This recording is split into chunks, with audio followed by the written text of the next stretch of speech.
Female Stalkers. 3 true stories. The girl upstairs. They say most stalkers are men, but sometimes the most dangerous ones hide behind soft eyes and silence. This is the story of Thomas and the girl upstairs. Thomas had just moved into an old, run-down apartment building after a rough breakup. Nothing fancy, just quiet, just peace. He met her on the 3rd day. She lived upstairs. Her name was Eleanor. Soft voice, pale skin, eyes that didn't blink enough. She was polite, too polite. She always knew when he left and when he came back. Always watching. It started small. He found flowers on his doorstep. No note. Once, a coffee cup with his name written in perfect handwriting. He assumed it was from a neighbor until he checked the security footage in the lobby. No one came near his door except Elena. At 2:47 a.m., she just stood there for 16 minutes, smiling. Then it got worse. His door was unlocked, even though he swore he had locked it. Shampoo bottles slightly moved, drawers opened, and then his toothbrush was wet, and he hadn't brushed his teeth that day. One night, he came home late, opened the fridge. There was a slice of cake with a note. "You looked sad today." He finally confronted her. "Did you come into my apartment?" "I just wanted to take care of you. You're lonely. I hear you crying at night." He froze.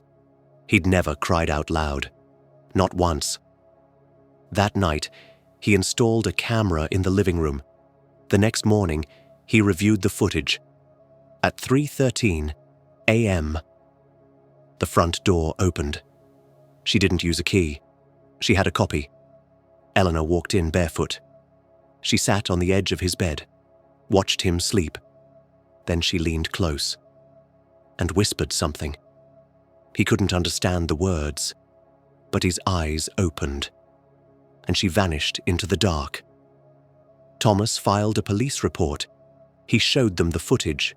He changed the locks. 2 days later, he came home and found the camera ripped off the wall, and the word traitor carved into his mirror.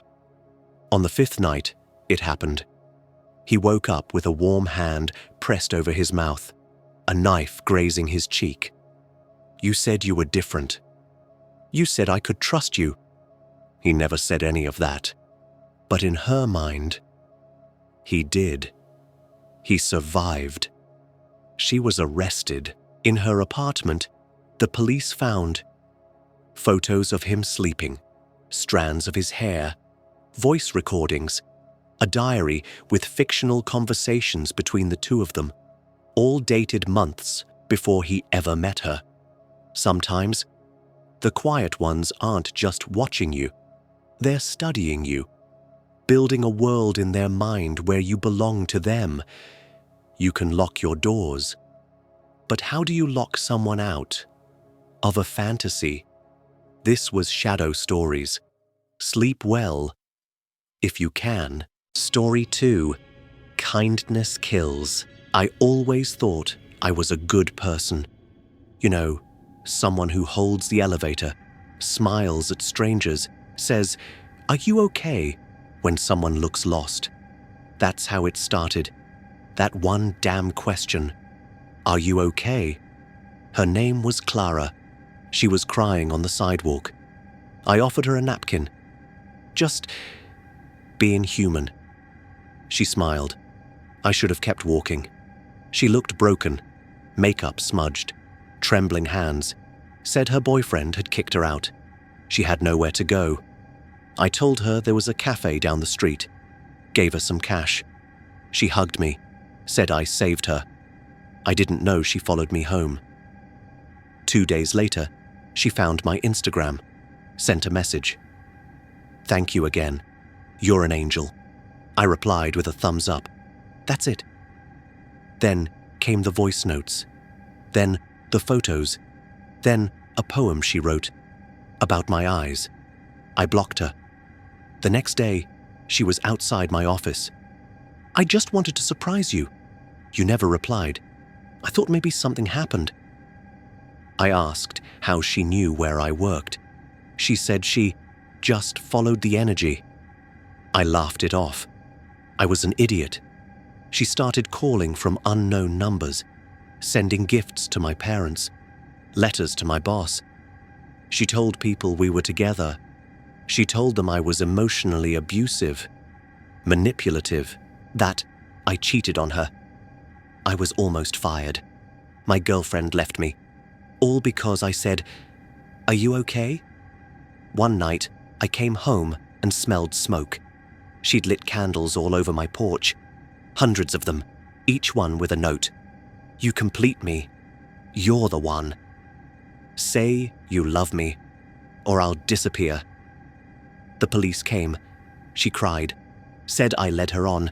They let her go because she never hit me, never touched me, only followed, only waited. It all came to a head after a week of silence. I got a voice message from a burner number. Her voice, calm, flat. "You broke me, so now I'll break you. Sleep with one eye open." I saved the audio, took it to the police, filed a report. They said, without a concrete threat or physical harm, there was nothing they could do. No proof she was even in the city anymore. Just a ghost. I changed apartments, bought cameras, carried pepper spray, jumped at shadows. But no matter what I did, I couldn't shake the feeling that she was watching me. Last week, I got home and found my apartment door slightly open. Everything was untouched, except the mirror in my bedroom. It said, "Still think I'm harmless." No fingerprints, no signs of forced entry. The police didn't even come this time, just said, "Change your locks again." But I don't sleep anymore. I barely eat, and I never ever go near a woman crying in the street, because she's still out there, and one day, she's going to finish what she started. Story 3. Her smile was a lie. Austin, Texas, 2018. Told by Dr. Andrew Keller. I met Lindsay Monroe on a normal Tuesday morning. She was a new patient, scheduled a routine cleaning and checkup. She arrived 10 minutes early, spoke softly, a little tense. Said she had a fear of dentists, but she was polite, even kind. During the procedure, I was calm, professional. She smiled as she left and said, "You have such gentle hands. You should be a heart doctor." I laughed it off. It was just a weird comment. But the next week, she booked another appointment. No medical reason, just showed up. That was the first red flag. She started coming back more often, brought coffee to the reception, said she liked watching how I treated people. Then I saw a review posted online. "Dr. Andrew isn't just a dentist. He's an angel, the only man who ever truly heard me." Signed, anonymous patient. And that's when the real damage began.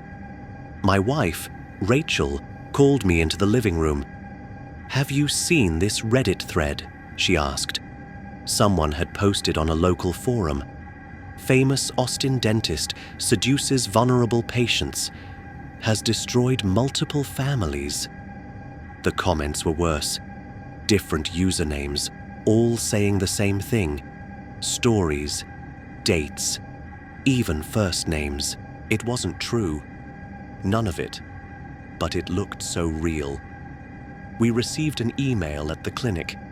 How many women has he manipulated with his fake care while emotionally abusing them? Signed by a supposed support group. People started canceling appointments. We used to have a wait list. Now, the chairs were empty. Rachel looked at me one night and asked, "Are you absolutely sure you never said anything inappropriate to her?" I stared into her eyes and said, "I barely know this woman." Lindsay started showing up outside the clinic. She never came in. She just stood across the street. Sometimes she took photos. One day, I got a letter with no return address. You pretend not to feel it, but your body gives you away. I know what you want. I went to the police. They said, "She hasn't threatened you. We can't do anything." Rachel began to pull away.